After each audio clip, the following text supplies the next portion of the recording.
Joining me now with more, Sheriff David Clarke of the Milwaukee County Sheriff's Office, and Eric Guster, attorney and political commentator. Great to see you both. Eric, let me start with you. What's the problem with Senator Sessions? You heard the Trace report lay it out. There are several problems with Senator Sessions. That's why it's very important that he is vetted. Now, I'm not calling him a racist, but a lot of people feel that he is. However, that is what vetting is all about. Excuse me, Megan? Based on what? Based on his history. When you have a person who worked with someone and called them boy, or who allegedly supported the KKK, which he denied, and that's the purpose of vetting. That's why it's very important that through this process, for him to become Attorney General, that he's properly vetted, that people who have testimony that could go to his character are brought forth and under sworn testimony and told exactly what they're saying and what he may have said. So, Megan, he would be the Attorney General, the person in charge of civil rights litigation for this nation. That's why he must be one that is fair for everyone, that is not has any racial bias or racial type of leaning, and he's very fair to everyone. That's why he would be everyone's AG. Sheriff Clarke, anything wrong with vetting? Oh, no, nothing wrong with vetting, but let's be fair about this. Look, President-elect Donald Trump could not have found a more fair, qualified, committed to the rule of law and equal justice under law for everybody than Senator Sessions. I got to know Senator Sessions, worked with him on several issues on Capitol Hill. Look, I wasn't around in '86, but most of those allegations have been discredited up to now. And this man, this fine man, and I'm tired of people having their character assassinated by this almost like a sport that the left likes to play. When you can't beat somebody on the merits, just throw the R word up there and then watch them scream and squirm and try to get out of it. There's only three things in life that just a mere allegation of can be career destroying. It's to be accused of being a domestic abuser when it's not true, a child molester when it's not true, or a racist when it's not true. Look, Senator Sessions will be confirmed. It'll be tough, but there's nothing wrong with that. But I get tired of this R word being bandied about, like I said, as if it's some sort of sport. Eric, why would he put the head of the KKK in jail? Why would he go after the head of the KKK and do all the things you heard outlined in that Trace Gallagher report if he were some racist? Right, and not only that, he sought the death penalty. She asked me the question, Sheriff. For that Klan member who killed a young black boy, Michael McDonald. And also, just because he helped desegregate the schools. Hold on. Senator Sessions helped desegregate the schools in Alabama. You know, he spent the last 30 years. Look, nobody's perfect. If he made some statements, he called somebody boy. Don't worry, Eric, Megan, I refer to myself as that. When Can I answer the question, where Megan? are you from? I tell him, I'm a Milwaukee boy. Okay, if some people are offended by that, I get that, but that's being hypersensitive. Oh my God! We need to knock this stuff off. Just because he did his job, and he needs to be vetted. Just because he did his job, vetted on his qualifications. Just because he did his job, the Attorney General. But let's give of the Eric United the States floor of now. America. It's his turn. Go ahead, Eric. Just because he did his job does not mean he has a lack of. Just because he did his job that one time does not mean that he is not racist. That is why he needs to be vetted. I am not saying that he's a racist. However, he does have a history of not doing things that are fair to all people. That is why so many on the left want to make sure that he is properly vetted, that people are brought in to testify whether or not happened. Don't just issue broad statements like that. What specifically has he done that's not fair to people?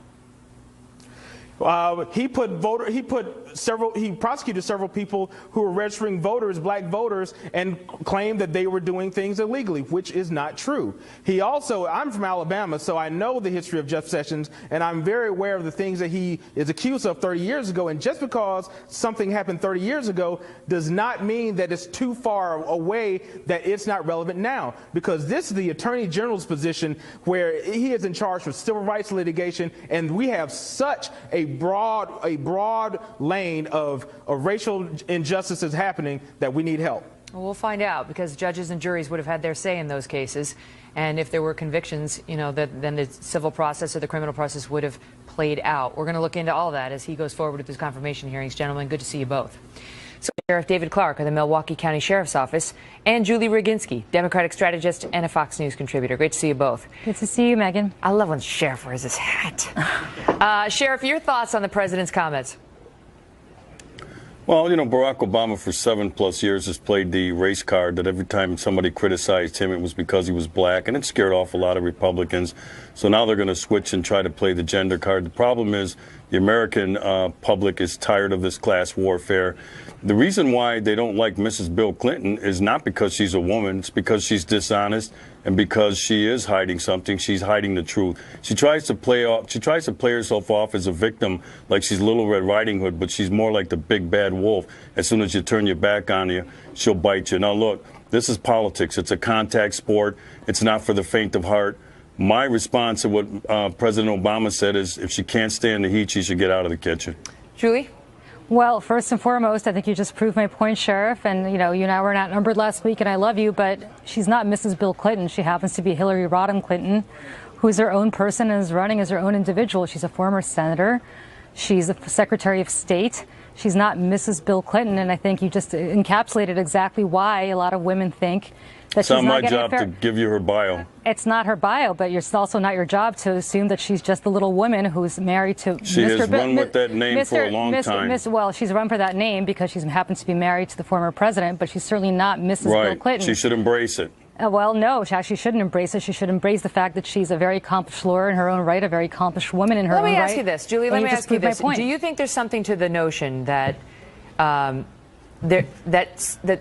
many Americans find the idea of a female president somehow threatening? Do you think there's anything to that? Unfortunately, I do, and it's a shame because I think, but you have polling showing, poll after poll showing, you have Anna Greenberg, who is a very prominent pollster, saying that her numbers went up when she focused specifically on women's issues, whether it's standing by her man when she was First Lady after the Monica Lewinsky scandal, or working on traditional women's issues, or even working as Secretary of State for Barack Obama, who's a man, but her numbers are not so great when she's running for something, when she's working in healthcare reform, when she's become a principal and taken on roles that are traditionally men's roles. And I think, unfortunately, I hate to say this because as a woman who is living in the 21st century, I would hope this is not the case, but empirical data shows, unfortunately, that it is the case. Mm-hmm. Sheriff, I remember 8 years ago, when Sarah Palin was on the Republican ticket, they were doing full articles about how she was going to balance her situation of having, I think, 5 kids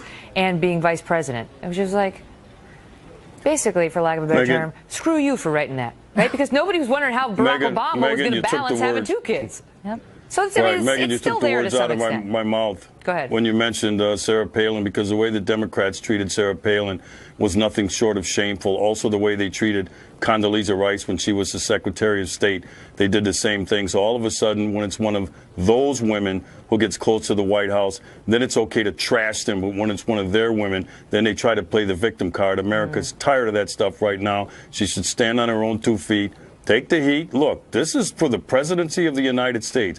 Nobody's going to feel sorry for her. Right. Nobody's going to back down. I'm glad Donald Trump's not handling her with kid gloves. Right. Julie, that is true that there was Sarah Palin endured a lot of sexism when she was running, and the women's groups, I mean, the silence was deafening. They were not there for her, you tell me, because she is a Republican. No question, and I agree with you 100%. Sarah Palin got the short shrift in many ways. So you understand why Republicans are like, boo-hoo, we're not listening to your complaints now. Where were you when one of ours was being attacked? First and foremost, some of us were there for Sarah Palin, not specifically on her policies towards women or things that we help women.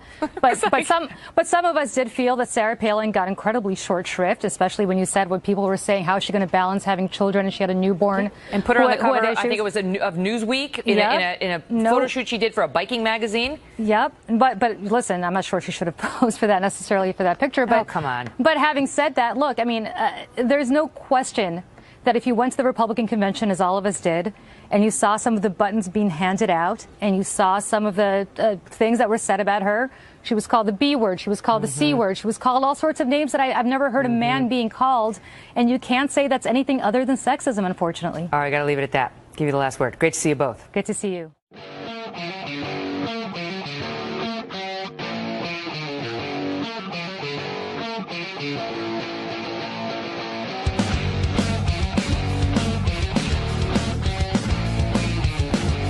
Welcome Welcome back to Hannity. We have damning new information about the violent leftist group. Some call it Antifa or Antifa. Fox News reporting, quote, in previously unreported documents dating back to April of 2016 and viewed by the Fox News channel, the FBI and the Department of Homeland Security wrote that the anarchist extremists and Antifa groups were the primary instigators of violence at public rallies. And even some Democrats like Nancy Pelosi, well, they're even beginning to slowly come out against this group.